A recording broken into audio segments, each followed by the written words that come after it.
मुसलमान यादव की पार्टी है, हम कहना चाहते हैं माई के साथ साथ बाप की भी पार्टी है। ये माई बाप की पार्टी है। पी से बहुजन, ए से अगड़ा, दूसरे ए से आदि आबादी महिला और पी से पुअर यानी बाप, यानी माई बाप, ए टू जेड की पार्टी है ये। और माई बाप हमारी जनता है, आप ही हमारी ताकत है, आप ही हमारी प्रेरणा है। आप सब लोगों का आशीर्वाद हमेशा आप लोगों का मिलता रहा है, उसी ताकत के बदौलत आगे की लड़ाई हम लोग लड़ रहे हैं। तो आप लोगों का साथ है ना, विश्वास दिलाते हैं आप लोग।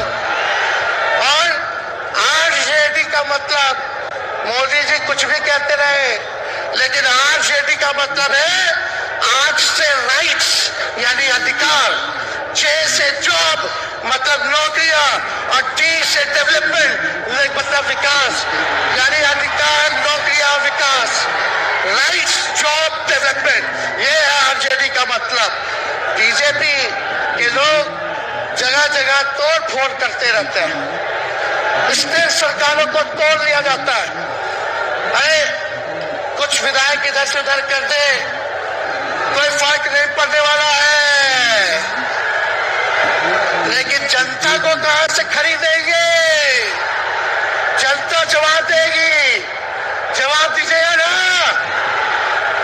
कुछ लोग डर के कारण, कुछ लोग लालच के कारण घुटने टेकते हैं मोदी जी के आगे, भाजपा के आगे, लेकिन मुझे गर्व है अपने पिता पर कि कितने वयस से बनी भी व्यवस्था है, कितना भी डराया गया, कितना भी कोशिश किया झुकाने का, लेकिन हमारे पिता ने लड़ने का काम किया, कभी झुके नहीं, कभी डरे नहीं। और हम विश्वास दिलाते हैं जब लालू जी नहीं डरे तो उनका बेटा डरेगा। लड़ेंगे आखिरी सांस तक, ये विचारधारा की लड़ाई है और आप सब लोगों को साथ आना होगा, सभी समाजवादी भाइयों को साथ आना होगा। कभी राहुल जी को ईडी का समझ, अभी देखिए उत्तर प्रदेश में गठबंधन हुआ, हमारे अपने भाई को तुरंत सीबीआई के लोग आ गए, अखिलेश जी को समन भेज दिया। हमारे तो पूरे परिवार को समन भेजा ही, लेकिन हम लोग डरने वाले लोग नहीं है। ये बीजेपी के आईटी सेल वाले लोग से हम लोग डरेंगे, हम लोग डरेंगे नहीं, ना झुकेंगे। जनता की लड़ाई में जनता के साथ खड़े रहेंगे। आप सब लोग वॉशिंग मशीन तो सुनते थे, वॉशिंग मशीन कितना बड़ा से बड़ा भी भ्रष्टाचारी जो होगा वो बीजेपी में जाता है तो उसका धुलाई हो जाता है, साफ हो जाता है। लेकिन बीजेपी वॉशिंग मशीन के साथ साथ डस्टबिन वाली पार्टी हो गई है, कूड़ादान हो गया है, सब पार्टी का कूड़ा जाकर के बीजेपी में चला जा रहा है। इसलिए ये वॉशिंग मशीन के साथ साथ डस्टबिन वाली पार्टी है। यहाँ आप जानते हैं बीजेपी के लोगों ने दो उप मुख्यमंत्री बनाया, एगो फाउल माउथ है, अनाप शराब बोलता है, और दूसरा जो है लाउड माउथ है, बड़बोला है। लेकिन आप सब लोगों को बोलेंगे कि ये जो उप मुख्यमंत्री जिनको बनाया है, जो बड़बोले हैं, 14 साल से चुनाव नहीं लड़े हैं, चुनाव नहीं लड़े, और लड़े हैं और जीते हैं तो आरजेडी से लड़े हैं और जीते हैं आखिरी बार भी। अरे हमारे चाचा तो पलटी मारते ही है, लेकिन शिवराज चौधरी भी काम नहीं है, 5 पार्टी बदल चुके हैं और आज तक चुनाव नहीं लड़े।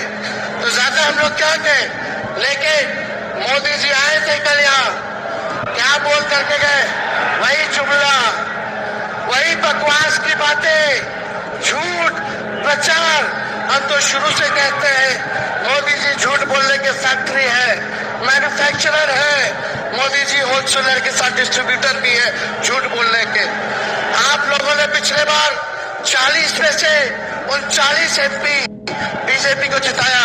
आज यहाँ बिहार के जिले जिले से हर लोग आए हैं, भाजपा के सांसदों से पूछना कि कि उनके जिला में भाजपा के लोगों ने क्या किया। बताओ, मोदी जी ने कोई कारखाना दिया, कोई नौकरियां दी, पलायन रोका, गरीबी मिटाई, क्या महंगाई कम की? कहां से फिर बिहार को विशेष राज्य का दर्जा देना था, वो भी नहीं दे पाए। जरा सवाल कीजिएगा कि आप कहते थे 2-2 करोड़ रोजगार देंगे, 15-15 लाख रुपया खाता में देंगे, क्या हुआ? इसलिए आने वाले समय में आकलन करके आप लोग निर्णय लीजिएगा और वोट देने का काम कीजिएगा।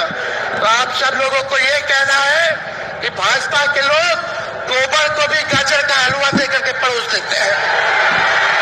इतना झूठ बोलते हैं ये लोग। बताओ, गोबर को गाजर का हलवा बना करके दे देते हैं, परोस देते हैं। झूठा लोग हैं ये लोग। इसलिए कल आए थे प्रधानमंत्री जी, बोल रहे थे हमारे पिता के बारे में, हमको इनडायरेक्ट बोले कि अपने पिता का नाम क्यों नहीं लेता है, अपने पिता का काम क्यों नहीं गिनाता है।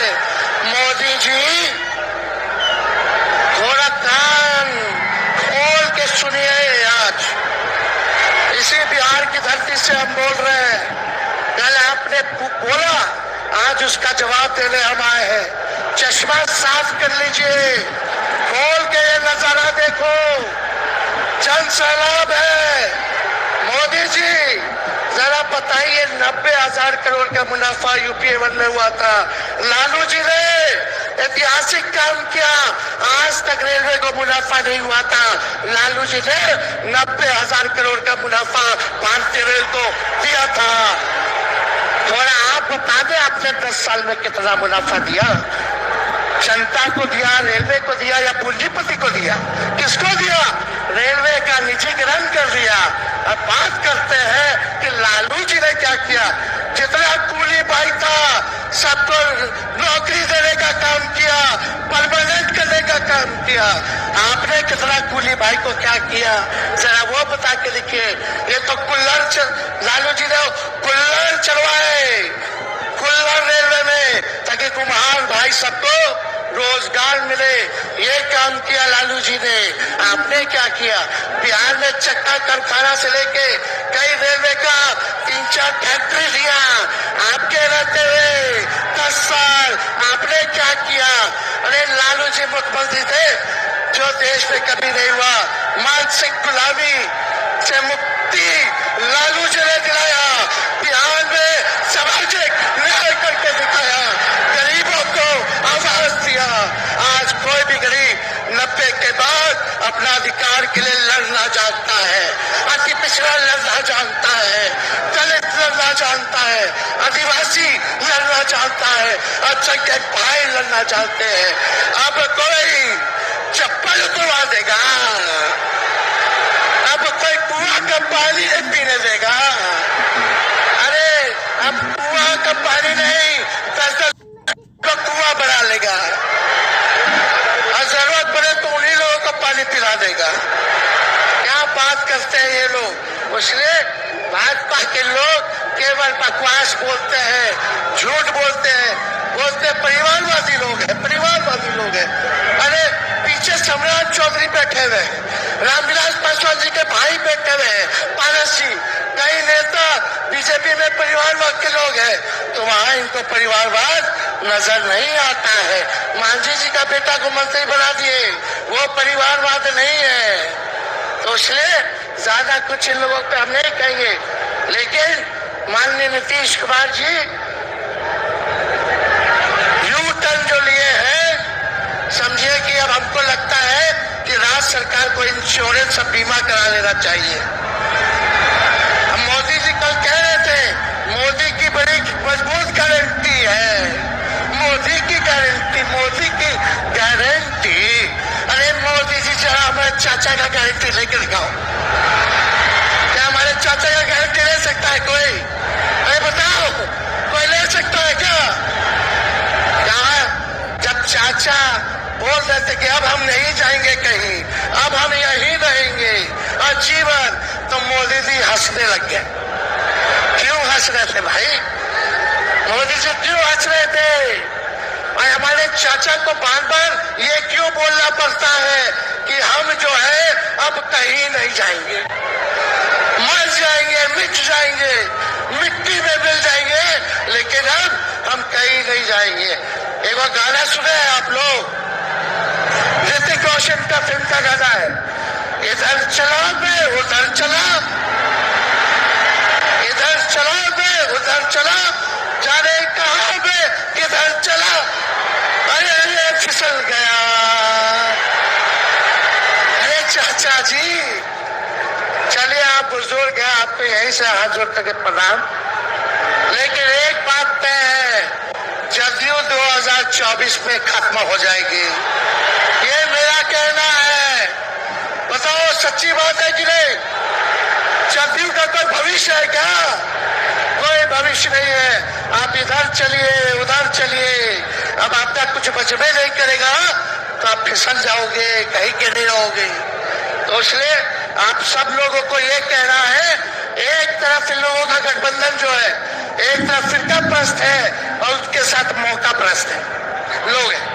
एक तरफ फिरका प्रस्त, एक तरफ जो है मौका प्रस्त लोग हैं। इसलिए आप सब लोगों को ज्यादा कुछ हम नहीं कहेंगे, लेकिन आप तेजस्वी से प्यार करते हैं, हाथ उठा के बोलो तेजस्वी से प्यार करते हो। मेरी एक बात मानोगे? हाथ उठा के मेरा एक काम कीजिएगा कि आप सब लोग गरीबों को जोड़ने का काम कीजिए, दलित भाइयों को सम्मान दीजिए, उनके दुख सुख में पति पिछड़ों का, आदिवासी भाइयों का, अल्पसंख्यक भाइयों का भागीदार बनोगे? बताओ, हाथ उठा के बताओ, बनोगे ना? तो हम ज्यादा कुछ नहीं कहेंगे, अब आप लोगों को ये काम करना पड़ेगा।